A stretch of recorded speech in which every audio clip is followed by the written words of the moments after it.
隨住美國6.5兆美金嘅國債即將喺6月面臨到期，加上國際信貸評級機構穆迪喺5月16號將美國儲權信貸評級從 AAA 下調至 AA1， 為穆迪首次移除美國最高信用評級。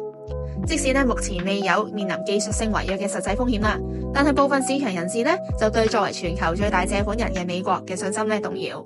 過去美國國債因為擁有最高嘅信用評級啦，就被市場人士視為最安全嘅資產之一嘅。除此以外啦，國債仲可以提供一個穩定嘅利息收入，所以當市場好波動嘅時候，好多 uncertainty 嘅時候資金往往就會流入去國債去尋求避險嘅。不過過往聯儲局加息啦，以抑制通脹就令到新發行嘅美國國債個利率大幅上升啦，導致嗰個債務融資成本急劇上升。美國財務部每年需要支付嘅利息亦都係好龐大嘅。而家距離6月仲有少少時間，我哋一齊去摸實聯儲局或者係美國總統特朗普嘅動向。